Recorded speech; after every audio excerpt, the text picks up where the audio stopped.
India முழுக்க ஒருத்தருடைய கருணை கொலை பத்தி தான் பேசிட்டு இருக்காங்க. யார் அந்த ஹரிஷ் ராணா? அவருக்கு ஏன் கருணை கொலை கொடுக்கப்பட்டது? ஸோ அத பத்தி தான முழு விளக்கத்தோட கூடிய வீடியோ தான் இந்த வீடியோ. நீங்க நம்ம சேனலுக்கு புதுசா இருந்தா நம்ம சேனல சப்ஸ்கிரைப் பண்ணிக்கோங்க. ஸோ வாங்க வீடியோக்குள்ள போலாம். நீங்க பார்த்துட்டு இருக்கிற இந்த புகைப்படத்துல இருக்காரே, இவருடைய பேர் தாங்க ஹரிஷ் ராணா.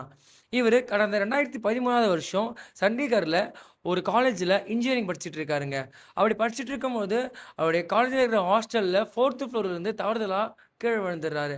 அப்படி விழும்போது மண்டையில பலத்த காயம் பட்டதுனால, அவர் சுயநினைவை இழந்துடுறாரு. அப்படி இழந்ததுனால அவர் கோமா ஸ்டேஜ்க்கு போயிறாரு. அவங்க பெற்றோர்கள் எவ்வளவோ போராடியும் அவர திருப்பியும் சுயநிலை வந்து மீட்டெடுக்க முடியல. இதனால அவங்க என்ன பண்றாங்கன்னா, உத்தரப்பிரதேசத்திலிருந்து அவங்க வந்து டெல்லிக்கு வந்து ட்ரான்ஸ்ஃபர் ஆகுறாங்க. டெல்லியில எவ்வளோ பெரிய பெரிய ஹாஸ்பிட்டல்ஸ் பார்த்தோம். அவங்களால எதுவுமே பண்ண முடியல. அதுக்கும் மீறி இந்தியாவிலே தரம் வாய்ந்த மருத்துவம் குடுக்கக்கூடிய எய்ம்ஸுக்கும் போய் பார்க்குறாங்க. அங்க இருக்கிற வல்லுனர்கள் எல்லாம் சொல்ட்டாங்க, "உங்க பையனால இதுக்கப்புறம் மீண்டு வர முடியாது. இவர் இப்படியே தான் படுத்த படுக்கையா தான் இருப்பாரு" அப்படின்ட்டு. அவருக்கான சுவாச காற்றும், சாப்பாடும் எல்லாமே டியூப் வழியா தான் குடுத்துருக்காங்க. இது பார்த்த பெற்றோர் என்ன பண்றாங்கன்னா, "நம்ம பையன் இப்படியே இருக்கிறது நல்லதில்ல" அப்படின்ட்டு கிட்டத்தட்ட 13 வருஷமா 2013ல அவருக்கு ஆச்சு. 13 வருஷமா கோமாலே இருக்காங்க.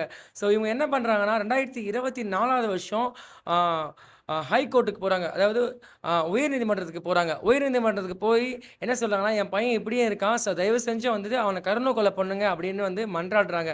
இவங்க என்ன பண்றாங்கன்னா, அங்க இருக்கிற ஜட்ஜஸ்லாம், "உங்க பையனால வந்துட்டு ஆ சுவாசிக்கலாம் முடியுது. அவங்களால வந்துட்டு பட்டினி கிடந்து நம்ம சாவடிக்க முடியாது. அது வந்து இப்ப ரூல்ஸே கிடையாதுன்னு" என்ன பண்றாங்க, அவங்களுடைய கோரிக்கையை நிராகரிக்கிறாங்க.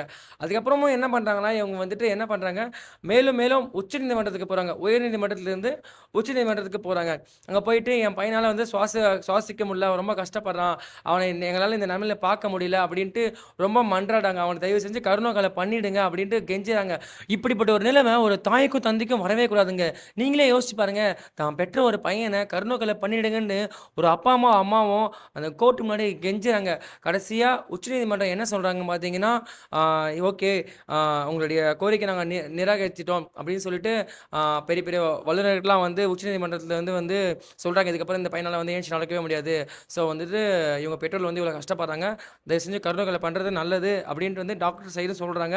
அதை ஏத்துக்கின உச்சநீதிமன்றமும் வந்துட்டு ஓகே அப்படின்ட்டு 11ஆம் தேதி, அதாவது மார்ச் 11, 2026 அப்போ அகெயின்ஸ்ட் 2018க்கு லாஸ்ட்ல வந்து இந்த மாரி ஒரு தீர்ப்பு குடுத்தாங்க. அதுக்கப்புறம் இப்ப தான் ஒரு தீர்ப்பு குடுத்துருக்காங்க. ஸோ நாடே வந்துட்டு இந்த ஹரிஷ் ராணாவுடைய கேஸ வந்து உற்று நோக்கிட்டு இருக்கு.